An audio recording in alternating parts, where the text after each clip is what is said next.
뉴욕 증시가 유럽의 산업 생산이 호조를 보였다는 소식에도 불구하고 무디스가 그리스의 신용 등급을 4단계나 낮추었다는 소식에 하락했습니다. 다우는 20포인트 내렸고 나스닥만 강보합에 마쳤습니다.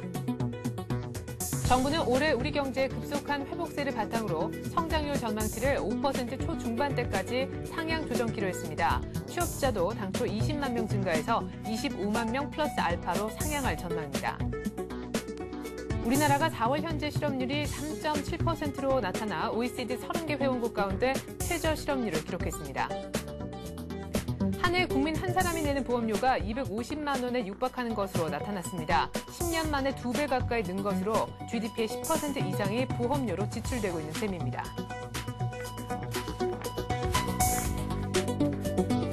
안녕하십니까. 출발 센쟁시의 최리나입니다. 코스피가 4월 연속 올라서 1690까지 올라왔습니다.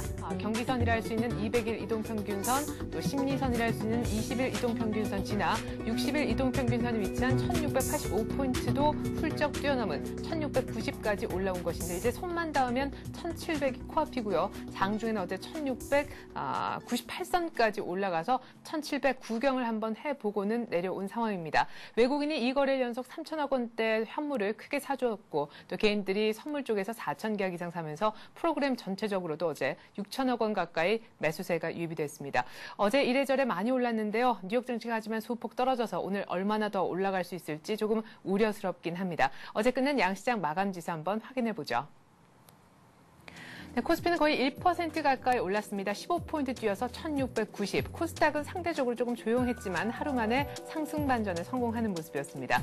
어제 외환시장이 많이 주목을 끌었었죠. 정부의 선물한 규제 주말에 발표가 나오고 난 다음에 오히려 불확실성이 걷어졌다라는 측면에서 예상을 급등적으로 했었는데 오히려 24원 정도 많이 급락을 하면서 1220원대 초반까지 시원스럽게 밀려 내려오며 안도하는 모습이 나타났습니다. 아시아 증시 마감도 한번 살펴보죠. 중국장은 어제 열리지가 않았습니다. 오늘도 열리지 않고 내일까지도 휴장입니다. 단오절 관련해서 문이 열리지 않죠. 대만과 일본 증시는 4월 연속 나란하게 올랐고 일본의 니케이 보십시오. 이제는 거의 만선 가까이까지 근접을 해서 회복을 한 상황입니다. 네, 간밤에 뉴욕 증시는 혼조로 끝났습니다. 보시면 아시겠지만 지금 나스닥 정도만 강보합을 보여주고 있는데요. 다우와 S&P 500은 내렸지만 그 내림폭 자체가 크진 않습니다. 무디스에서 S&P에 이어서 그리스의 신용 등급을 거의 정크 수준으로 내렸다라는 악재에도 불구하고 낙폭은 제한적이었는데요. 장 초반 유럽 쪽에서 산업 생산 관련 지표가 굉장히 좋았기 때문입니다. 더 자세한 뉴욕 중심으로 이슈 들어보는 시간 갖죠. 권구찬 뉴욕 특파원 전화 연결해 보겠습니다. 안녕하세요. 네, 뉴욕입니다. 네, 또 그리스 악재가 불거져 나왔지만 뉴욕 증시 많이 내리진 않았군요. 네, 그렇습니다. 뉴욕 증시가 오전 상승세를 지키지 못하고 그리스 발락제의 다우와 S&P 500 지수는 소폭 하락 마감했습니다. 그러나 충격은 그다지 크지는 않았습니다. 14일 뉴욕 증시에서 다우존스 네. 자, 일단 뉴욕 증시 마감을 조금 더 잠시 후에 들어보도록 하겠습니다. 일단 혼조로 끝이 났고 그 낙폭이 좀 제한적이었다라는 말씀까지 한번 전해 들어봤습니다. 지금 다우의 경우에는 많이 떨어지지 않았는데 20포인트 정도만 하락을 했습니다. 1190 정도로 끝이 났고요. 나스닥은 0.02% 오히려 올라서 2244 정도의 마무리가 됐습니다. 기술주는 조금 견조한 모습이 나타났기 때문에 나스닥의 상승세가 유지가 될 수 있었던 것이었는데요. 다우와 S&P 500은 장 초반의 상승폭을 막판에다 내준 꼴이 되고 말았습니다. 자, 다시 한번 권구찬 뉴욕 특파원 전화 연결을 한번 시도를 잠시 후에 해보도록 하겠습니다. 자, 어쨌거나 다우가 이렇게 많이 내린 것은요. 그리스발 악재다라고 보기에는 낙폭이 크지 않기 때문에 오히려 기술적으로 그 전에 많이 올랐기 때문에 기술적인 반락이었다. 어느 정도 조정을 보여야 될 타이밍에서 그리스 악재가 터졌다라는 평가가 지금 계속해서 불거져 나오고 있습니다. 자, 자세한 뉴욕장 이슈를 들어보도록 하겠습니다. 권구찬 뉴욕 특파원 다시 한번 전화 연결 시도합니다. 안녕하세요. 네, 뉴욕입니다. 네, 마저 얘기를 좀 들을 수 있을까요? 네, 뉴욕 증시가 오전 상승세를 지키지 못하고 그리스 발락제의 다우와 S&P 500 지수는 소폭 하락 마감했습니다. 그러나 충격은 그다지 크지는 않았습니다. 14일 뉴욕 증시에서 다우존스 지수는 지난 주말 종가보다 20.18포인트 0.2% 내린 1190.89에 마감했습니다. S&P 500 지수 역시 0.18% 내렸습니다. 다만 기술주 중심의 나스닥 지수는 0.02% 상승한 채 마감해 비교적 선방했습니다. 다우 지수는 이날 장중한 때 100포인트나 올랐지만 오후 들어 그리스발 악재에 맥없이 무너졌습니다. 이날 증시는 유로화 사용 16개국인 유로존의 4월 산업 생산이 큰 폭으로 늘어났다는 소식에 오름세로 출발했습니다. 유럽 재정 위기에도 불구하고 글로벌 경기 회복에 대한 낙관론에 불을 지피면서 안도 랠리가 연출된 것입니다. 그러나 오후 들어 무디스가 그리스의 국가신용 등급을 투기 등급으로 강등한다고 밝히면서 주가는 상승폭을 반납하기 시작하더니 결국 다우와 S&P 500 지수는 하락세를 벗어나지 못했습니다. 무디스 발표 이후 미국의 은행주가 내림세를 주도했습니다. 네, 오히려 그리스보다는 이날 발표된 유로존 4월 산업 생산에 시장이 조금 더 주목을 하지 않았나. 하지만 그리스도 결국 일단 시장이 악재로서 반응을 하긴 한 것 같은데요. S&P에 이어서 무디스가 또 내린 것 아닙니까? 그리스의 국가신용등급 4단계나 낮춰졌다면서요? 네, 국제신용평가사인 무디스는 14일 그리스의 신용등급을 A3에서 투기등급인 BA1으로 무려 4등급 하향 조정했습니다. 앞서 S&P도 지난 4월 말 그리스의 신용등급을 투기등급으로 강등시킨 바 있어 이날 등급 강등은 어느 정도 예상된 탓인지 시장의 충격은 그다지 크지 않았습니다. 무디스는 이날声明을 통해 유로존과 국제통화기금의 자금 지원안은 단기적 채무 불이행 가능성을 사실상 없애고 신뢰할 수 있고 실현 가능한 구조개혁을 독려하고 있다며 이 같은 구조개혁은 정부 부채 감당한 수준으로 낮출 가능성이 매우 높다고 평가했습니다. 무디스는 그러나 그럼에도 긴축 프로그램과 연관된 거시경제의 위험이 상당하다며 등급 조정 배경을 설명했습니다. 한편 또 다른 신용평가사인 피치는 그리스의 신용등급을 투자 등급 가운데 가장 낮은 트리플 B 마이너를 유지하고 있지만 등급 전망을 부정적으로 제시하고 있어 앞으로 하향 조정 가능성을 열어두고 있습니다. 네, 피치사도 조만간 그리스의 국가신용등급을 정크 수준으로 내릴 가능성이 있다라는 말씀이시네요. 한편 지역 연준 총재 한 분이요, 지금 같은 미국의 경제 회복세 갖고는 조기에 금리 인상하기 조금 힘들겠다라는 발언을 했다면서요. 정확히 누가 이런 얘기를 한 건지요? 네, 제임스 블라드 세인트루이스 연방준비은행 총재는 미국 경제가 회복세를 지속하고 있으나 정책 금리를 인상해도 좋을 정도는 아니다며 일각에서 제기되는 조기 출구 전략에 반대 입장을 분명히 했습니다. 블라드 총재는 14일 도쿄에서 열린 한 컨퍼런스에서 정책 금리를 인상하기 앞서 미국의 경기 회복세가 지금보다 좀 더 탄탄해져야 한다고 강조했습니다. 블라드 총재는 올해 FMC에서 의결권을 가지고 있습니다. 6월 FMC는 오는 22일과 23일 개최될 예정인데요. 이 자리에서는 금리 동결은 물론 장기간 초저금리 정책을 그대로 지속할 것으로 예상되고 있습니다. 블라드 총재는 또 정책 금리와 별개로 재할인율을 인상하는 것도 현 단계에서 시적절치 않다고 밝혔습니다. 그는 유럽 재정위기와 관련 유럽의 재정위기가 매우 심각하고 앞으로 더 악화될 수 있지만 현 시점에서 글로벌 경기 회복세를 좌초시킬 정도는 아니라면서 유럽의 재정위기 때문에 미국의 정책 금리 조정 일정에 변화가 초래되지는 않을 것이라고 말했습니다. 네, 유럽 때문에 미국의 정책 금리 조정이 있지는 않겠지만 어쨌거나 미국 경제 회복세 정도만 놓고 봤을 때 아직까지 금리 인상 얘기할 단계는 아닌 것 같다. 재할인율 인상도 현 단계에서는 적절치 않은 것 같다. 이런 발언 정도를 요약을 해보죠. 유가 마감 상황도 궁금한데요. 유럽 쪽 산업 생산 지표에 역시 주목을 해서 좀 올랐습니까? 네, 국제유가는 유럽의 산업생산 호전을 소재로 소폭 상승한 채 마감했습니다.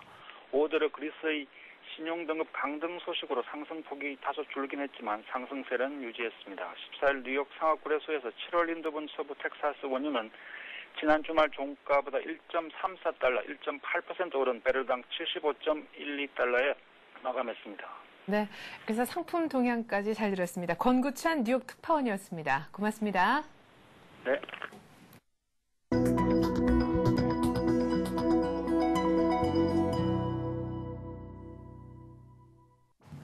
네, 간밤 뉴욕 증시는 그리스의 국가 신용등급 강등 때문에 약보합에 끝이 났습니다. 다우가 한 20포인트가량 내리고 말았는데요. 1690까지 올라온 우리 코스피, 오늘 또 약간의 조정을 받을까요? 우리 장 전망해보는 시간 갖겠습니다. 한국투자증권 잠실 신천지점에서 최철원 대리 나오셨습니다. 안녕하세요. 네, 안녕하십니까. 자, 또 그리스 때문에 뉴욕이 많이는 아니지만 어쨌거나 소폭 조정을 받았는데 우리 증시도 어제 이미 또 많이 올랐기 때문에 이래저래 조정받을 수 있는 자리에서 약간 안 좋은 뉴스가 터진 것 아니겠습니까? 예, 1700이 눈앞에 목전에 두고 이제 그리스 신용등급 하락으로 해서 미국 시장에 빠졌기 때문에 오늘 국내 증시가 그렇게 전반적으로 호전적인 모습은 좀 아닐 수도 있을 가능성이 네. 있습니다. 그렇지만 최근에 외국인들이 지금 강하게 매수세가 좀 유입이 됐던 부분들이 시장에서는 좀 분위기 반전이 좀 나올 수 있지 않을까. 그리고 네. 프리 어닝 시즌을 대비하면서 실적 관련주들이 지금 최근에 주도주로 나왔었던 종목들이 장을 삼성전자나 현대차 이런 종목들이 신고가에, 삼성전자는 아직 조금 남아있지만 현대차 네. 이런 종목들이 신고가에 근접해오면서 시장을 이끌어왔던 이런 지금 시장 분위기상 네. 예, 그렇게 나쁘지는 않은 시장에서 그렇게 어제 미국 시장이 유럽 시장 장 마감하고 그리스 신용등급 하락으로 인해서 미국 시장에 빠졌던 영향력은 오늘 국내 증시에서는 그렇게 크지 않을 가능성이 있으니까 너무 보수적으로 좀 보지 마시고 시장을 좀 대응하셔도 되지 않을까 이렇게 말씀 한번 드려보겠습니다. 지난번에 S&P에서 그리스 신용등급을 정크로 강등을 시켰을 때 우리 증시가 크게 반응을 했던가요? 정확하게 제가 기억이 네. 지금 나지는 않지만은 네. 그렇게 반응을 좀 하지 않았던 걸로 제가 좀 기억을 하고 있습니다. 지금 네. 그리스 신용등급이 처음으로 강등을 한 게 아니고 네. 과거에 다른 신용평가회사에서는 이미 강등을 했는데 오늘 어제 늦게나마 지금 강등을 시킨 거기 때문에 네. 시장 영향력은 그렇게 크지 않을 걸로 판단이 좀 되거든요. 그리고 네. 실적에 대한 얘기들 그리고 월드컵 특수 종목들이 테마가 좀 만들어지면서 네. 시장의 수급적인 여건들도 조금 호전적인 모습이 나타나는 게 오늘 증시도 그렇게 큰 조정은 있지 않는 그런 시장이 좀 될 걸로 예측을 좀 할 수 있겠습니다. 네. 그러면 장 초반에 약간 좀 안 좋게 뉴욕장 영향을 받아서 마이너스로 출발한다 하더라도 장중의 소화 혹은 종가 기준은 더 플러스를 낼 수도 있다 이렇게 보시는 건가요? 플러스권까지 만약에 시초가가 조금 두 자릿수 이상의 하락이 나왔을 경우에는 종가를 플러스권까지 돌리기는 좀 버거울 수 있을 것 같지만 만약에 한 자릿수 정도 나왔을 경우에는 네. 한 보합권까지는 좀 오후장에 좀 돌릴 수 있는 그런 가능성은 열어두고 1700의 탈환에 대한 기대치를 지금 시장에서는 많이 좀 생각을 하고 있는 것 같습니다. 예, 원래 6월달 장을 시작을 할 때는 6월 고점은 1650에서 1680포인트 정도 봤었었는데 네. 예상외로 외국인들이 지금 한 이틀 정도 큰 폭의 매수세가 좀 유입이 되면서 네. 시장이 1690포인트까지 올라왔습니다. 네. 그리고 지금 분위기가 베이시스도 플러스로 지금 컨택으로 지금 바뀌어 있는 상황. 그리고 네. 어제 보시면 프로그램이 한 5,600원 정도 매수가 좀 유입이 됐었습니다. 네. 예, 이런 부분들이 수급적인 개선이 좀 되는 모습이 나타나기 때문에 1700포인트를 탈환할 수 있겠다 하는 시장 기대 심리가 좀 반영이 되는 상황이라서 네. 시장은 그렇게 많은 충격을 받지 않고 견조하게 좀 버텨낼 수 있지 않을까. 그리스 신용등급 악재는 좀 견조하게 좀 견뎌낼 수 있을 것 같은 그런 시장 분위기로 좀 보시면 될 것 같습니다. 네. 자, 1700을 터치한다 할지라도 정말 그야말로 안착하기 위해서는 외국인이 조금 도와줬으면 하는 바람이 있는데요. 여기에 대해서 의견이 조금 갈리는 것 같습니다. 일단은 우리 최철원 대리께서 지난번에 계속해서 이제 좀 언급하셨던 부분이 외국인들이 적지 않은 규모 한 2, 3천억 정도로 한 2, 3일 연속적으로 사주는 모습이 굉장히 중요하다라고 했는데 일단은 3천억 정도로 한 이틀은 지금 사준 시점 아닙니까? 예, 이틀 들어왔습니다. 지금 6월달, 5월달부터 해서 외국 자본들이 지금 상당히 지금 매도를 좀 만들면서 시장을 많이 짓눌렀었는데 네. 어제 그리고 지난주 금요일에서 이틀 동안 3천억 정도의 연속적인 지금 이틀 연속 매수가 좀 유입이 됐습니다. 네. 아직까지 5월달, 6월달 외국인 매도 자금 자체가 유럽계에서 지금 나왔기 때문에 그 자기들이 지금 많이 좋지 않은 상황에서 자금 회수를 위해서 네. 아시아 증시에서 자금을 좀 걷어들이는 모습으로 유럽발 자금들이 많이 빠져나갔었는데 어제 그제 이제 3천억 정도의 이틀 정도 연속 매수 이게 연속적으로 만약에 하루 이틀 정도만 더 이어가고 오늘 시장이 큰 폭의 조정이 나오지 않고 네. 오늘 외국인마저 매수가 좀 들어오게 되면은 시장은 1700타라는 무난하게 좀 달성을 하지 않을까. 예, 이렇게 시장 분위기가 많이 호전돼 있는 상황 같습니다. 그리고 네. 거기다가 지금 실적 시즌 대비해서 IT 섹터나 자동차 섹터에 대해서 뭐 이익 전망치나 이런 것들은 변화가 물론 없습니다. 물론 몇몇 종목들은 이익이 기대치에 못 미칠 거라는 예상이 나오긴 하는데 네. 그래도 전반적인 IT 자동차 주도 업종에 대해서는 실적들이 그래도 시장 기대치만큼 컨센서스 정도는 유지를 할 가능성이 크기 때문에 네. 이러면 시장은 1700 탈환에 대해서는 확인을 좀 하고 시장이 네. 7월달 장으로 좀 연결을 할 수 있는 그런 분위기를 만들 수 있는 그런 전반적인 상황이 좀 돼 있는 거는 맞는 것 같습니다. 그래요. 자, 그러면은 이제 외국인들도 슬슬 이제 많이 매수 쪽으로 매도를 좀 덜 한다라는 분위기에서 이제 매수를 얘기할 수 있는 이런 분위기로 바뀌어 가고 있는 이런 시점에 이제 드디어 다음 주 정도가 되면은 프리어닝 시즌 2분기 실적에 대한 윤곽들이 조금씩 시장에 흘러나오게 됩니다. 그렇다면 결국 실적도 호전주, 뭐 좀 전에도 얘기를 하셨지만 그런 거에 대한 뭐 관심을 좀 가져야 되겠네요. 네, 아무래도 실적 호전주들이 슬슬 지금부터 이제 외국인들이 지금 매수 유입이 되게 되면 네. 실적 호전 예상 종목들을 좀 선침해를 좀 하기 시작을 할 것입니다. 그렇기 때문에 다음 주 이제 주 후반부터는 그런 종목들이 시장 주도주로 다시 부각될 가능성이 크기 때문에 지금 실적 2분기 때 실적이 좋게 나올 종목들을 선별을 잘 하셔가지고 시장을 네. 좀 대응하셔야 될 것 같고 아무래도 수급 호전도 지금 외국인들이 이틀 동안 매수가 좀 유입이 됐지만 외국인들이 실적 호전주 관련해서 이런 종목들을 추가적으로 좀 더 매수를 할 가능성이 있기 때문에 네. 외국인들이 매수 유입이 좀 되는 종목들, 실적 호전이 되고 외국인들이 좀 담기 시작하는 종목들로 포커스를 좀 맞추셔야 될 것 같고 한 가지 또 지금 월드컵이 이제 개막이 돼서 지금 진행이 되고 있기 때문에 네. 월드컵 특수 관련주들이 월드컵 끝날 때까지는 테마가 좀 유지가 좀 될 것 같습니다.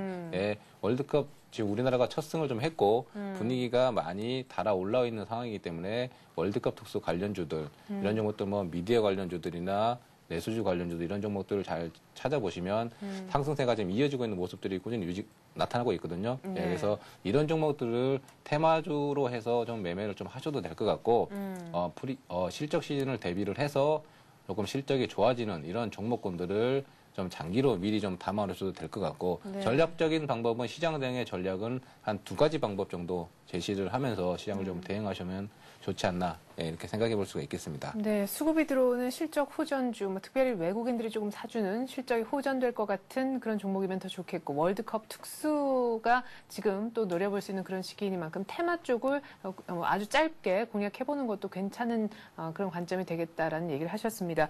근데요, IT 자동차가 이제 어제 보니까 현대차, 삼성전자로만 보면은 이제 다시 주도주가 좀 치고 나가고 외국인들도 사주고 그런 가운데 낙폭과대 종목들도 나름대로 순환매를 돌아주면서 따라서 이제 지수가 갈 수밖에 없는 그런 분위기인데 낙폭과대 종목 중에서도 건설주는 꾸준하게 지금 반등이 연속적으로 나오고 있어요. 네, 지금 선거가 끝나고 나서 건설주들이 반등이 좀 나오기 시작을 했는데요. 워낙 많이 빠져 있었고 그동안에 낙폭이 대형주들, 대형 건설사 중에서도 뭐 GS건설, 현대건설 이런 것들 보시면은 뭐 한 40% 가까운 낙폭을 좀 나타냈었습니다. 이거에 대해서 지금 올라온 게 최근에 한 5%, 이 정도 지금 반등을 좀 나타냈는데 아직까지 국내 경기에 대한 건설 경기는 아직까지 회복은 좀 미지수고 다만 건설 업종에 대해서 지금 구조조정 얘기들 지금 뭐 퇴출 명단에 지금 시장에서는 얘기가 나오고 있으니까 이런 종목들이 만약에 퇴출을 받게 되면 대형 건설사들이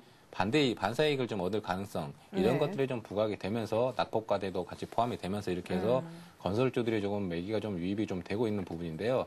아직까지 미분양이나 이런 것들이 막 확연하게 건설 업황이 회복이 됐다고는 확인이 되지는 않습니다. 그리고 언제 다시 건설업종이 뭐 미분양이 다시 뇌관으로 작용을 해서 건설주들이 다시 폭락할 가능성이 있기 때문에 이런 종목군들을 개인들이 좀 대응을 하시기는 쉽지 않은 상황인 것 같거든요. 우리가 지금 바닥에서 한 15% 가까이 올라왔기 때문에 건설주들이 반등을 줬다고는 하지만 이거 바닥에서 정확하게 잡지 못했었던 분들은 그 전부터 막 20%가 넘게 지금 손실을 보고 있다가 지금 올라온 것만 보고 이제 올라오지 않나 하는 기대치를 가질 수는 있겠지만 아직까지는 이렇게 한번 상처가 나서 업황이 좋지 않은 업종들은 조심을 하시면서 대응을 하는 게 지금 상황에서는 맞지 않나. 굳이 뭐 좋은 업종들이 있는데 낙폭과대주를 미리 벌써 들어가셔가지고 올라오기를 기다리시기에는 지금 시장이 포커스 자체가 그렇게 그쪽으로 넘어간 것 같지는 않고 네. 시장의 자금 여건 상황 자체가 여러 가지 섹터를 동시에 올리기에는 좀 부족한 면이 있습니다. 예, 그렇기 때문에 주도주로 부각이 되고 있는 업종에서 매매를 하시는 게 낫지 않나, 예, 그렇게 좀 말씀을 드려보겠습니다. 네, 뭐 낙폭과대주 쪽으로 좀 다시 들어간다기보다 오히려 홀딩하고 계신 분들이 이제 마이너스 수익을 좀 플러스 쪽으로 끌어올리는 그 정도 홀딩하시는 분들이 어떤 기분이 좀 좋아지는 그 정도로 낙폭과대주는 바라볼 수밖에 없겠다라는 얘기를 하시는 것 같아요. 그러면은 IT, 자동차, 뭐 넓게는 화학 이 정도 섹터 내에서 외국인들이 좀 수급이 들어오는 그런 종목에 좀 관심을 가져야겠네요. 네, 아무래도 뭐 개인 투자자분들은 삼성전자를 사시기에는 부담이 되실 테고, 예. 예, 현대차 지금 최근에 16만 2천 원까지 어제 종가가 나왔기 때문에 신고가까지 거의, 아니, 최고가까지 거의 근접해 있는 상황입니다. 네. 그래서 2분기 실적들은 IT 자동차 섹터가 분명히 좋은데 화학 섹터도 분명히 좋은 건 맞거든요. 네. 예, 그렇기 때문에 제가 최근에 수급적인 면에서 약간 풀리고 있는 SK 에너지 종목을 한번 말씀을 드려보겠습니다. 네. 삼성전자나 현대차는 워낙 많이 아시기 때문에 그런 종목들은 굳이 말씀을 안 드려도 되는데 SK 에너지가 어저께 종가가 10만 9천 원이 나왔습니다. 지금 최근에 12만 원대에 있다가 10만 원까지 20% 하락을 했다가 지금 한 절반 정도 되돌림. 네네. 10만 9천 원 지금 종가가 나왔는데요. 네. 이게 6월 8일 날 물적 분할을 통해서 지금 에너지 쪽이나 화학 쪽이라 지금 분리를 하기로 돼 네, 있거든요. 맞아요. 예, 그래서 이런 것들이 지금 전환 물적 분할이 되고 나면 지수사로 지금 전환이 되는 예정이 좀 돼 있고요. 그리고 2분기 실적 자체가 한 3,800억 원. 전년 동기 대비 따져보면은 한 115% 정도의 증가폭이 나옵니다. 지금 2배 가까운 증가폭이 나오는데 네. 거기다가 지금 물적 분할을 통해서 신성장 산업으로의 사업 경영 방침 자체를 신속하게 좀 대응을 할 수 있는 그런 부분들도 있고 네. 지금 이렇게 물적 분할을 통해서 SK 에너지 그리고 외국인 쪽에서 매수 유입 그리고 기관 쪽도 같이 사주는 쌍끌이 지금 매수가 좀 유입이 좀 됐습니다. 한 2, 3일 정도. 네. 예, 그래서 예. 낙폭 대비해서 한 절반 정도 되돌림인데 지수는 거의 다 회복을 했단 말입니다. 지금 예. 1690포인트까지 왔기 때문에 지수는 거의 다 회복을 했는데 업황 좋지 낙폭을 좀 줄였던 부분들은 되돌림은 50%밖에 지금 안 됐기 때문에 아직까지 추가적인 상승 여력은 있을 거라고 제가 판단을 해서 어제 종가 한 10만 9천 원 정도만 매수해 보시고 매물대가 유지하고 있는 11만 9천 원 정도가 매물대가 좀 많이 있습니다. 그렇기 때문에 목표가를 한 11만 8천 원 좀 말씀을 드리고 심리적으로 10만 원이 깨졌을 경우에는 그래요. 예, 다시 약간의 좀 수급이 꼬일 수가 있기 때문에 손절가는 한 10만 원 정도 말씀을 드려보겠습니다. 네. SK에너지 10만 원을 또 깨겠느냐 이런 생각을 하시는 것 같고 10만 9천 원까지 한번 시장 대비해서 조금 덜 오른 것 같다라는 예상을 하시는 것 같습니다. 그러면요. 지난주까지 연속해서 말씀해 주셨던 LG 디스플레이에 대한 의견 한 말씀 하셔야 될 것 같습니다. 4만 원이 굉장히 손절가로 잡아주셨는데 사실은 위태로웠어요. 네, 그렇기는 네. 지금 제가 월드컵 특수에서 LED TV 이런 디스플레이 쪽의 업황이 상당히 좋을 거라고 제가 LG 디스플레이를 한 이 정도 제가 가지고 갔었었는데 네. 시장에서 아직까지 IT 섹터가 업황이 좋고 실적이 좋다고 얘기를 하는데 삼성전자는 많이 올라오는데 다른 섹터들 보시면 LG전자, LG 디스플레이, 하이닉스 이런 것들이 제자리에서 저는 올라가지를 못하고 있는 그 상황인 것 같습니다. 지금 그래서 업종 대표주 1등 종목들만 좀 가고 아까 제가 말씀드렸는데 시장에 자금이 그렇게 넉넉하지가 않은 상황이 있기 네. 때문에 다른 종목까지 번지지 못하고 있는 좀 상황이 나오는 것 같아서 가격적인 메리트가 조금 모멘텀이 좀 부족한 상황으로 이렇게 좀 돼 있는 상황.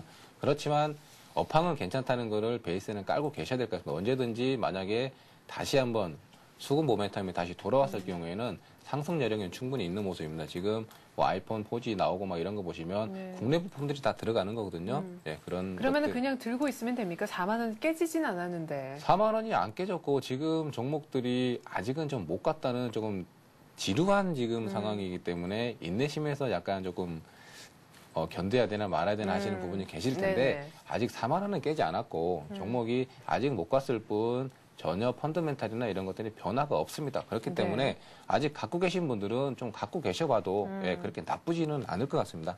네, 이렇게 해서 LG 디스플레이에 대한 의견까지 SK에너지와 더불어 들어봤습니다. 한국투자증권 잠실 신천지점 최철원 대리와 함께했습니다. 고맙습니다. 네, 감사합니다.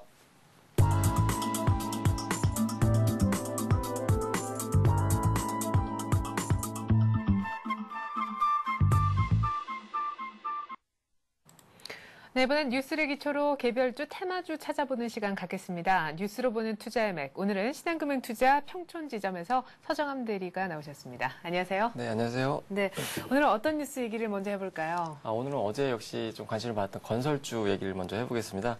건설주가 향후에 이제 신용 등급 평가를 앞두고 건설업계 퇴출 위기 공포에 쌓였지만 하지만 이런 위기가 지나가고 난 다음에 살아남은 그런 우량 대기업 또는 중소건설사들이 국가의 수혜가 집중이 될 것으로 예상이 되면서요. 어제 좀 큰 폭으로 반등을 했습니다. 그래가지고 관련된 종목으로 현대건설, 삼성물산, 그리고 삼성엔지니어링, GS건설, 한라건설, 한신공영 같은 좀 재무적으로 우량한 기업들이 관련주로 좀 꼽을 수가 있고요. 그래서 저는 아무래도 실적과 그리고 해외 수준 모멘텀이 아직까지 남아있는 삼성물산 종목을 좀 말씀드릴 거고 중소형주 중에서는요. 최근에 좀 유상증자도 잘 거쳤고 그리고 네. 향후에 주가도 괜찮을 것으로 예상이 되는 한라건설을 좀 말씀을 드리려고 합니다. 네, 삼성물산까지는 언뜻 이해가 되는데요. 한라건설 약간은 고개가 갸우뚱해지기도 합니다. 일단 삼성물산 얘기부터 먼저 들어보고요. 한라건설 왜 작은 건설사 종목을 들고 나오셨는지 그 이유는 한라건설 설명 들으면서 좀 같이 제가 여쭙기로 할게요. 삼성물산 먼저 얘기를 좀 해주시죠. 네, 삼성물산 같은 경우에는 현재 건설주 중에서 탑픽으로 뽑히고 있는데요. 그 이유는 간단한 것 같습니다. 현재 실적과 해외 수준 모멘텀이 같이 있는 종목이라고 그중에서 이제 가장 우량한 종목이라고 생각하시면 될 것 같은데요. 현재 삼성그룹 내에서도 그런 플랜트 수주가 최근에 이제 이건희 회장이 20조 이상의 그런 차후에 먹을거리를 찾았기 때문에 거기에 네. 따른 그런 플랜트 건설이나 아니면 해외 수주 같은 것들이 기대가 되기 때문에 그룹사 물량과 그리고 여전히 남아있는 중동발 해외 플랜트 그런 수주 같은 것들이요 꾸준하게 나올 것으로 예상이 되고요. 그리고 네. 현재 2분기 영업이익도 1,050억 정도로 전년 동기비 대비해서 한 34.6% 증가할 것으로 예상이 되고 있습니다. 네. 그리고 아까 제가 말씀드렸다시피 구조조정 이후에는 살아남은 대기업이나 중소기업 위주로 정부의 적극적인 수혜가 있을 것으로 생각이 되기 때문에 네. 지금 이제 대형주 중에서는 삼성물산을 가장 우선주로 탑픽주로 좀 꼽고 싶고요. 주가도 역시 차트를 보시면은요. 네. 최근에 하락하다가 지금 반등 나오는 모습을 약간 볼 수가 있습니다. 거의 지금 삼중 바닥? 그렇죠. 예. 삼중 바닥으로 보셔도 될 것 같은데요. 현재 보시는 요 선이 글쎄요. 바닥으로 약간 보셔도 지금 상황에서는 무방할 것 같고요. 지금 이런 식으로 하락하던 것이 다시 한번 바닥을 다지고 오히려 이렇게 상승하는 모습으로 이어질 수 있을 거라고 지금 저는 생각을 하기 때문에 네. 지금 상황에서는 삼성물산이 향후에도 지금 아무래도 탑픽주로 꼽힐 만큼 현재 거래량도 괜찮고요. 그리고 외국인이나 기관의 수급도 꾸준히 이어지고 있기 때문에 목표가는요 우선 네. 단기적으로 전 고점이었던 저는 이제 6만 원을 좀 제시해드리고 싶고요. 네. 그리고 손절가 같은 경우에는 아까 제가 말씀드린 바닥이었던 5만 원 그리고 매입가는요 전 고점에서 멀지 않은 지금 5만 4천 원 정도를 매입가로 정해드리고 싶습니다. 네, 어제 종가보다는 조금 내려온 그런 가격에 한번 삼성물산 사보자. 6만 원까지 얘기하셨습니다. 한라건설 왜 들고 나오셨는지 궁금해요. 예, 한라건설 같은 경우에는 좀 중소 건설사 중에서 가장 재무적으로 우량하다고 판단되기 때문에 가지고 나왔는데요. 네. 최근에 유상증자를 성공을 해가지고 부채 비율이 200% 초반대로 굉장히 안정적으로 많이 떨어져 있는 상황이고요.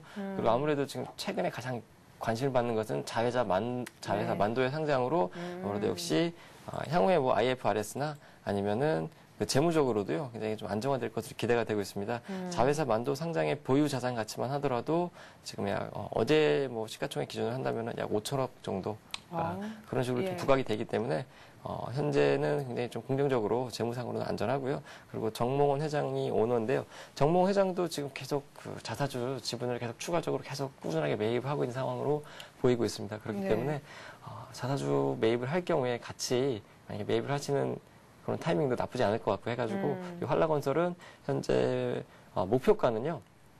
전 고점이었는데 이 18,000원을 좀 제시해 드리고 싶고요. 그리고 손절가 같은 경우에는 역시 단기적으로 전 저점이었던 13,000원을 손절가로 정해드리고요. 매입가도 역시 어제 전일가였죠. 13,800원에서 멀지 않은 13,500원으로 정해드리고 싶습니다. 네, 그래요. 이렇게 해서 오늘 구조조정 이후에 기대되는 건설주 어떤 것들이 있을까 아마 많은 분들이 관심을 좀 가지실 것 같습니다. 건설주의 반등이 지금 꾸준하게 한 닷새째 평균적으로 이어져 오고 있는데 대형 건설사 중에서는 삼성물산 그리고 중소형 건설사 중에서는 재무구조가 그나마 괜찮은 만도가 자회사로 있는 지금 한라건설 얘기를 해주셨습니다. 이렇게 해서 오늘 두 종목 함께 살펴봤습니다. 신한금융투자 평촌지점에서 서정함 대리가 나오셔서 함께 해주셨습니다. 말씀 고맙습니다. 네, 감사합니다.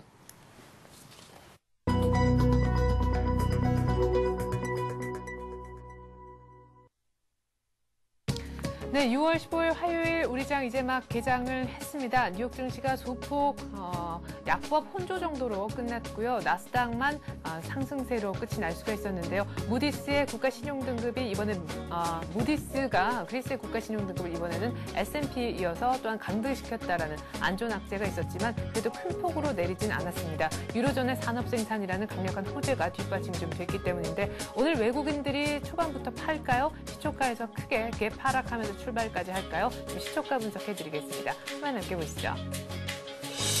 네, 현재 코스피가 3포인트 떨어진 1687포인트에서 출발하고 있네요. 어제 종가 대비해서 역시나 많은 낙폭이 초반부터서도 감지가 되진 않습니다. 뉴욕과 거의 비슷한 혹은 그보다 더 나은 선전을 오늘 아침엔 해주고 있는 그런 분위기인 것 같습니다. 코스닥은 오히려 플러스로 출발하는 그런 모습인데요. 삼성전자 오늘 약간의 조정이 나와도 역시 80만 원은 유지하고 있는 모습. 포스코도 1% 가까운 내림세를 보이지만 그래도 보합권에서 묶어놓는 모습입니다. 현대차가 어제 146,500원 사상 최고가에 좀 따뜻하게 붙으면서 끝났는데 어제 3% 급등, 오늘 더 이상 밀리지 않으면서 이제는 14만 원대 쪽으로 현대차를 좀 보셔야 될 것 같습니다. 한국전력, 신한지주 어제 조용했는데 오늘 플러스를 달고 출발하고 있고 어제 시총 10위권 중에서도 유일하게 좀 내렸었던 두 종목이죠. 삼성생명, LG화학 오늘 좀 조용하거나 혹은 소폭 오르고 있습니다. 뉴욕에서 그나마 은행주가 좀 일찍 내리면서 뉴욕 증시가 막판에 꺾인 것인데요. 오늘 그 때문인지 모르겠지만 KB금융 일단 1% 이상 내립니다. 현대중공업도 최근 들어서 또 많이 올랐었죠. 오늘 한 1% 가까운 조정 받고 있습니다. LG화학은 아까 말씀드렸고요. 하이닉스가 1.7% 정도 괜찮은 출발해주고 있네요. 다른 종목들에 비해서 상승 탄력도 오늘 아침 좀 괜찮아 보입니다. 26,450원. LG디스플레이, LG전자 어제 모두 다 반등했었는데 LG전자 7거래일 만에 개인 힘으로 올랐다가 오늘 다시금 찰실현 매물이 나옵니다. 아무리 싸도 이 정도에서는 별로 사고 싶지 않다 하는 세력들도 분명 있어 보이네요. 실적에 대한 우려 계속해서 휴대폰 부문, TV 부문 다 발목을 잡고 있는데 지금 또 조금은 오르는 것도 같습니다만 아무튼 시원스러운 반등은 LG전자에서 조금 찾아보기가 힘이 듭니다. SK텔레콤도 오늘은 좀 조용하고 보합권이고요. KT도 역시 마찬가지입니다. 우리금융이 KB금융은 많이 떨어져도 2.3% 급등하고요. 오늘 KB금융은 그 선장을 뽑는 날이기도 하죠. 기아차는 강보합에 출발하면서 31,600원의 장이 시작하고 있습니다. 지주에서 LG도 매수세 좀 받고 있고요. 삼성전기, 롯데쇼핑, 신세계, NHN 쭉쭉쭉까지 모두 다 약보합 정도에서 시작을 하고 있네요. 삼성화재도 오늘은 약한 모습. 어제 이어서 보험주들 계속해서 좀 힘이 없습니다. 통신, 보험 오늘도 어제 이어서 계속해서 좀 약하다 이렇게 보셔야겠습니다. 삼성물산 저희가 좀 전에 차트를 한번 봤었는데요. 55,000원보다 조금 싼 54,900원에 장 열리고 있습니다. 삼성 SDI가 다시 플러스가 들어오네요.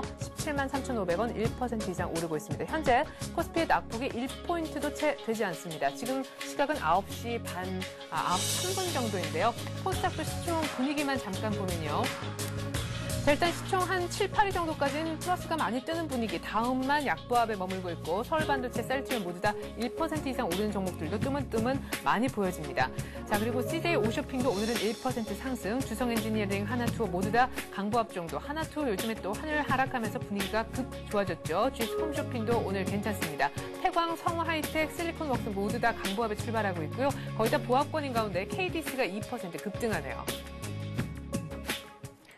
네, 현재 코스피가 앞에 네 자리만 보면 어제 종가하고 변함이 없습니다. 1690. 곧 있으면 플러스로 상승 반전 될 분위기입니다. 보다 자세한 출발 상황 분석 전문가와 함께 얘기 나눠보죠. 우리 투자증권으로 가서 박성훈 연구원 한번 불러보겠습니다. 안녕하세요. 네, 안녕하십니까. 네, 뉴욕이 많이 안 떨어져서인지 우리도 금방 상승 반전 할 분위기네요. 네, 코스피가 이제 소폭 하락하며 출발해 나흘 만에 소폭 약세로 들어선 상황입니다. 다만 하락폭은 크지 않은 상황이고 오히려 방금 전에 플러스로 돌아서는 등 보합권에서 등락을 반복하고 있는 상황입니다. 아무래도 마디 지수인 코스피 1700선에서의 저항이 예상되는 상황인데다 금일 새벽에 마감한 미국 증시가 장 초반의 상승세를 지키지 못하고 혼재수로 마감한 점이 투자 심리를 좀 위축시킨 요인으로 풀이됩니다. 투자 주체를 보면 외국인이 이틀 연속 3천억 원 이상 순매수한 데 이어 오늘도 사흘째 순매수 행진을 이어가고 있고요. 기관 역시 투신권을 은행권이나 보험권을 중심으로 매수세를 이어가고 있는 상황입니다. 업종별로 보시면 의료정밀, 증권, 기계, 전기전자 업종이 이제 소폭 상승세를 보이고 있고요. 반면에 철강금속, 운수창고, 유통, 통신 업종 등이 하락세를 보이고 있는 상황입니다. 시가총액 상위 종목 가운데서는 최근 상대적으로 좀 부족했던 우리금융을 비롯해서 하이닉스, 삼성, SDI, 기아차 등 일부 IT와 반도체, 자동차 업종들이 강세를 보이고 있고요. 이밖에 삼성전기, 현대모비스, GS건설도 원세를 보이고 있는 상황입니다. 네. 자, 이런 분위기라면은 1700 얘기를 오늘 할 수 있지 않을까 싶기도 한데 가장 중요한 것은 뉴욕이 조금 하락하긴 했지만 돌아섰던 외국인이 다시 달아나면 어떡하나 했었는데 오늘 다시 사준다라는 데 의미가 좀 있지 않나 싶거든요. 향후 증시 전망 어떻게 하시는지요? 일단 그리스발 악재 뉴욕보다도 오히려 더 잘 오늘 아침에 소화하고 있는 모습이 보여지는 것 같거든요. 네. 일단 그리스의 이제 국가 시흥등급 하향 조정 소식은 이미 이제 피치라든가 S&P사가 시흥등급을 하향 조정한 이후에 나온 조치라는 점에서 보면은 다소 뒤늦은 조치라고 할 수 있고요. 이로 인해서 시장이 크게 조정받을 가능성은 일단 제한적인 것으로 판단됩니다. 최근 들어서 이제 글로벌 증시가 반등세로 돌아서고 있는 상황인데요. 아무래도 유럽 국가들의 소비는 리스크가 완화되는 가운데 유로존의 4월 산업 생산이 사상 최대 증가폭을 기록한 점이나 미국 소비자 신뢰 지수 개선 소식이 기술적인 반등 기대 심리에 맞물려서 주가 반등을 유도한 것으로 풀입니다. 하지만 최근 반등으로 코스피가 1700선을 넘보고 있는 상황입니다만 단기적으로는 지수 상승 탄력이 둔화되거나 불규칙한 흐름을 볼 가능성이 있는 상황입니다. 이같이 판단한 이유는 첫 번째로는 최근까지 발표된 경제 지표들은 주식시장의 뚜렷한 방향성을 지수에 주지 못하고 있다는 점입니다. 실제 지난주 발표된 미국 5월 소매 판매는 시장의 예상과 달리 감소세로 돌아선 반면에 6월 소비자 신뢰 지수는 큰 폭으로 개선된 것으로 나타나며 엇갈린 시그널을 보내고 있고요. 지난 4월 유로존의 산업 생산 역시 예상 밖의 호조세를 보이긴 했습니다만 아직은 낙관하기 이른 상황입니다. 유럽 문제가 본격적으로 부상했던 시점이 4월 후반부터였고 5월부터 본격화된 유럽 국가들의 재정 감축안이 3분기부터 점차 가시화될 수 있다는 점에서 보면 최근 일부 경제 지표의 개선에도 불구하고 유럽과 미국 등 선진국 경기 둔화 우려는 여전히 해소되지 않은 것으로 판단됩니다. 두 번째로는 기술적인 측면에서 저항이 클 수 있는 구간에 진입했다는 점입니다. 코스피 1700에서 1724는 지난해 8월 이후 10개월 이상 이어진 박스권 상단 부이자 지난 5월 6일 유럽발 재정 위기로 본격화되며 급락 갭이 발생했던 구간입니다. 이러한 부분들을 감안하면 코스피가 당장 전고점을 뛰어넘는 상승세를 보이기보다는 당분간 1650에서 1720선에서 움직일 가능성이 높다고 보고요. 트레이딩 차원에서 접근 자세를 유지하는 것이 바람직할 것 같습니다. 네. 자, 지표로 봤을 때도 뚜렷하게 완전히 장이 갈 것 같은 그런 분위기도 아니고 뜨문뜨문 좋은 지표 또 안 좋은 지표 지금 엇갈리는 그런 와중에 기술적으로도 1700이라는 선은 우리 코스피에 있어서 굉장히 부담스러운 수준이라서 당분간은 1600 후반대 정도에 1700은 조금 안쪽으로 갇히는 박스권이 여전히 좀 예상이 된다라는 말씀이신 것 같습니다. 그래 뚜렷한 모멘텀이 없어 보이는데 외국인이 그 얘기는 곧 강력하게 사주기도 조금 어려워 보인다라는 뜻으로 저희가 해석을 해도 좋습니까? 일단 최근 들어서 이제 그 외국인들이 다시 매수세로 돌아서고 있는 그런 부분들은 일단 유로 지역 환율이 안정세를 좀 보이고 있고요. 또 특히 최근 들어서 원달러 환율이 하향 안정세를 보이고 있는 점과도 무관하지 않은 것 같습니다.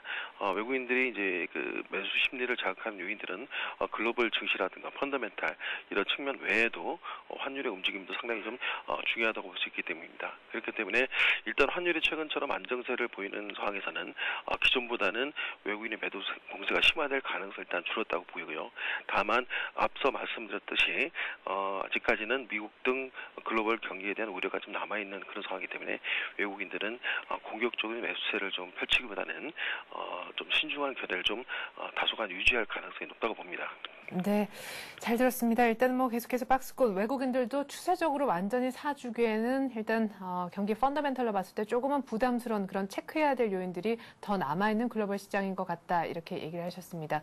자, 이렇게 해서 오늘 우리투자증권 박성은 연구원과 함께 오늘 출발 상황에 대한 자세한 분석 들어봤습니다. 고맙습니다. 네, 감사합니다. 네, 계속해서 채권 시장과 외환 시장 분위기를 한번 체크해 보러 가겠습니다. NH 투자 선물로 장소를 옮겨서요. 리서치 센터에 있는 전소영 연구원 한번 불러보겠습니다. 안녕하세요. 네, 안녕하세요. 네, 어제 원달러 환율 뭐 선물한 규제 얘기 나오고 난 다음에 제한적일 것이다 이렇게 전망하셨는데 역시나 24원 가까이나 정말 급락을 하면서 끝났는데요. 뉴욕 외환에서 보니까 유로화가 뭐 악재도 없었던 것이 아닌데 더 반등을 시도를 했더라고요.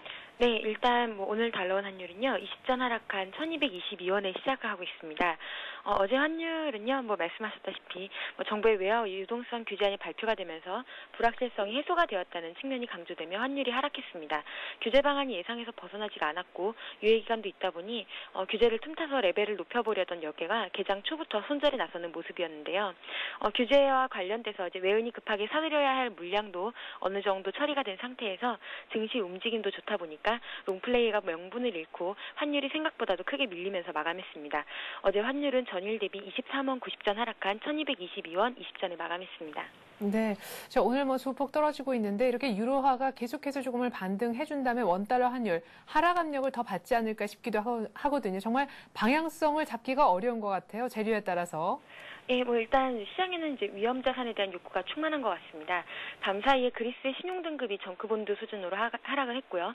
스페인의 은행 업계의 신용 경색이 공식적으로 확인이 되면서 불안감을 증폭시키기에도 충분했지만 유로존의 산업 생산이 전년비 수치로는 1991년 이래 최고치를 기록했다는 소식에 시장은 더 집중하는 모습입니다.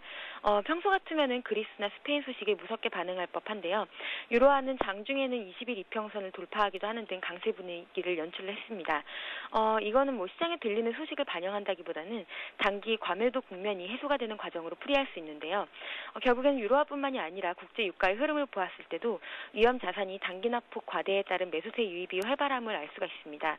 이런 측면에서 접근한다면 달러원 환율도 단기적으로 추가 하락이 불가피해 보이는데요. 오늘 같은 경우는 이제 어제 단기 낙폭에 따른 매수도 있겠지만 기술적으로는 이동평균선 수렴 과정을 거치기까지 일단은 1200원대로 정리가 되고 있는 20일 이평선까지의 하락은 생각하셔야겠고요. 수렴 과정을 거친 이후에 재차 방향성을 나타낼 것으로 보입니다. 장기적으로 좀 보자면요. 월간 MACD 오실레이터가 상승 추세로의 전환을 예고하고 있다는 점이 좀 눈에 띕니다. 그렇군요. 일단은 뭐 1200원대 정도에서는 원달러 환율이 다시금 방향성을 찾는 모습 나올 것 같다 이런 얘기셨던 것 같습니다. 채권 시장은 어제 선물한 규제보다도 오히려 물가 상승을 좀 우려하면서 끝이 나지 않았나 싶어요. 어제 마감 상황 그리고 전망 함께 해주시죠. 네, 어제 채권 시장은 국채 선물 6월물 만기를 앞두고 외국인이 무난하게 롤오버를 진행하면서 외국인의 청산 우려는 누그러졌습니다만 윤중현 장관의 물가 발언이 시장에 부담이 되면서 약세로 마감했습니다. 어제 국고 3년물은 3bp 상승한 3.71% 그리고 국채 선물은 4틱 하락한 111.51로 마감을 했고요. 오늘은 2틱 하락한 111.49에 시작을 하고 있습니다. 일단 금통위에서 물가 부담을 나타낸 이후에 정부 쪽에서도 물가 우려를 표명을 하면서 한은과 정부가 어느 정도 입장에 대한 공조가 이루어졌다는 느낌입니다. 계속해서 이제 시장이 시그널을 주고 있다고 생각이 되는데요. 기준금리 인상이 머지 않았다고 판단이 됩니다. 하지만 이제 이들이 생각하는 이제 기준금리 인상은 기조적으로 인상이 아니라 경기 확장 정책을 유지하면서 금리를 정상화시키는 차원으로 나타날 것이기 때문에 단발성이 그칠 확률이 높고요. 이미 시장 금리가 기준금리 인상을 어느 정도 반영을 했기 때문에 이제 정부나 한은에서 이런 목소리들이 나온다고 해서 금리가 급등하는 양상을 보이진 않을 것으로 보입니다. 다만 이제 외국인이 국채 선물 시장에서 매수 기조를 이어가고 있다는 점이 눈에 띄는데요. 시장 금리가 이제 계속 상승하는 가운데 월물 교체 이후에도 금리가 계속 상승하면서 외국인 쪽에서 손절 매물이 나온다면 시장에는 변동성이 좀 커질 수 있다는 점은 염두에 두셔야겠습니다. 네, 이렇게 해서 채권 시장 얘기까지 잘 들었습니다. NH 투자 선물 리서치 센터 전소영 연구원이었습니다. 고맙습니다. 네, 감사합니다.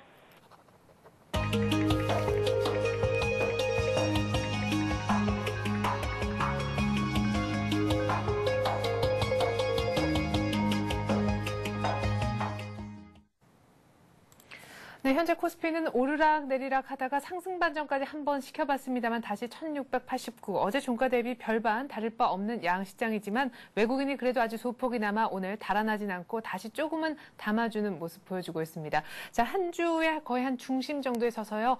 우리 시장 조금 더 크게 보는 시간 언제나 갖고 있는 화요일입니다. NH투자선물 리서치센터의 이진우 센터장 만나봅니다. 안녕하세요. 네, 안녕하세요. 네, 일단 외국인들이 2거래일 연속 그리고 오늘 같은 날도 연속해서 사주는 것 그나마 좀 긍정적으로 볼 수 있는 부분이 아닌가 싶은데 어떻게 생각하십니까? 네, 그래요. 지난 주말부터였죠. 지난 주말부터 외국인들이 이제 현선물 샀고 어제 같은 경우는 이제 현물 매수, 선물 매도 좀 엇갈리는 모습입니다만 그래도 지금 현재 이렇게 지수가 1700을 노릴 수 있는 그런 흐름이 된 데는 외국인들의 역할이 크다고 보여집니다. 지금 이제 시장 조금 헷갈려 하죠. 네. 과연 이 사람들이 완전히 돌아선 것인가? 아니면 그동안 이렇게 매도하던 가운데에 잠시 일시적인 매수 전환인가? 그런 부분인데, 외국인들의 매수가 결국 기술적으로 좀 더 이렇게 엄밀하게는 1690포인트, 1700 이전에, 네. 그리고 1690을 넘어 1700까지도 올라서는 그런 흐름으로 연결될지 그거 이제 봐야 되겠고 어제 다우가 며칠간의 그 상승을 또 이어가지 못하고 조금 이렇게 약보합으로 끝난 그런 흐름이 사실상 오늘이 사실 아마 뉴욕 증시는 고비가 될 겁니다. 그런 상황에서 여기 오늘 정도에 나오는 것이 어제 유럽 흐름으로 봐서는 좀 이따 한번 말씀 다시 한번 할 기회가 있을지 모르겠습니다. 유럽 같은 경우는 보니까 이제 어지간한 악재 갖고는 안 통하는 장이 됐는데 미국에서는 어떤 식으로 이제 재료가 나올 것이며 그 재료에 대한 시장의 해석이 어떨 것인지 오늘 내일이 좀 이렇게 바깥이 좀 궁금해지는 거기에 따라서 우리 1700 돌파 여부가 결정된다 이렇게 보여집니다. 네, 뉴욕 증시가 사실 어제는 그러니까 간밤 말고 그 전 거래일에 20일 이동 평균선을 좀 걸쳐지면서 위쪽으로 올라와서 이제 뉴욕 증시도 조금 안심을 해도 되는 것이 아닌가 싶긴 했거든요. 그래도 아직 네. 안심할 수 없다고 얘기를 하시는 건가요? 그렇죠. 지금 크게 봐서는 10,000포인트를 다우 지수로 말하자면 10,000포인트 중심으로 해서 아래 위 한 200~300포인트입니다. 네. 꽤 넓은 박스권이 되겠는데 아래쪽으로 한 9,800 가면은 이제 더 이상 팔자가 없고 네. 10,000포인트로 올라서면 1,200이나 1,300 오면 또 이제 사자가 없는 그런 네네. 흐름이 돼버린 것이죠.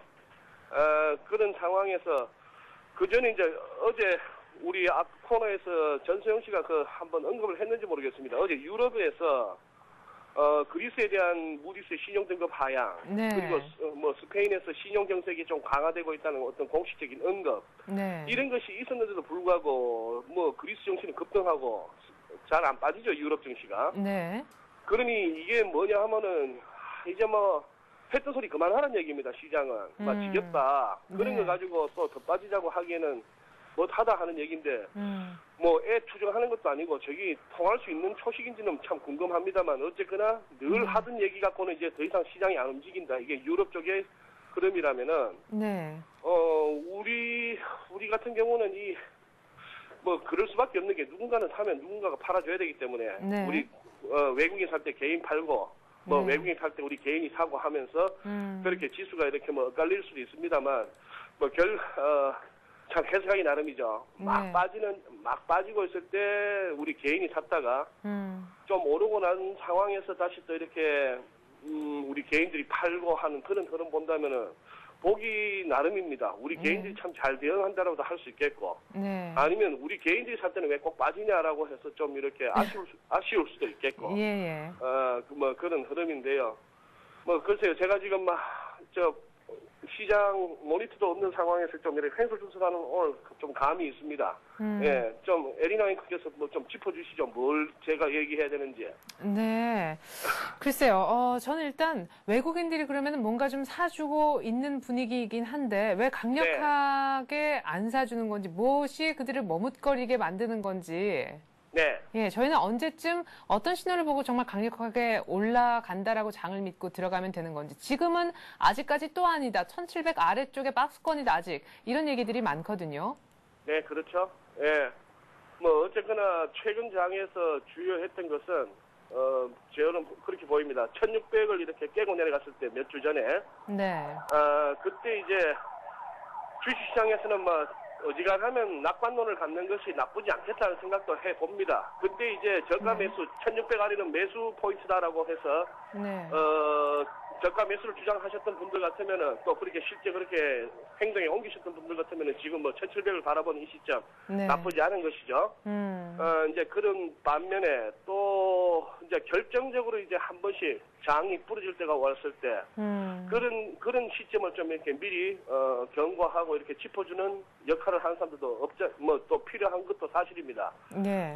그래요. 지금 말씀하신 대로 지금 뭐 거래하시는 분들이나 전망하시는 분들이나 참 애매한 것이 이게 지금 좀 방향 없는 장이 된 지가 꽤 됐지 않습니까? 네. 우리 코스피 같은 경우에 뭐 주간 차트나 이렇게 좀 길게 펼쳐보신다면은 네. 좀 오르나 싶으면 꺾이고 좀 밀리나 싶으면 다시 오르고 하는 그런 상황이 됐고요. 네. 뭐 정부에서 말하는 선분의 규제책, 좀 더 정확하게는 외화 유동성, 뭐 유출 어떤 완화 방안, 변동 완화 방안 이런 것이 나왔습니다만 네. 전부 이렇게 재료가 막상 나오니까 재료로서의 어떤 역할을 못하는 그런 흐름. 뭐 환율도 좀 웃기죠. 네. 뭐 그렇게 규제 리스크 어쩌고 저쩌고 하면서 올랐던 환율이 어제 같은 경우에 그냥 뭐 한 20몇 원 넘게 빠져버리고 맥을 네. 못 추는 그런 흐름.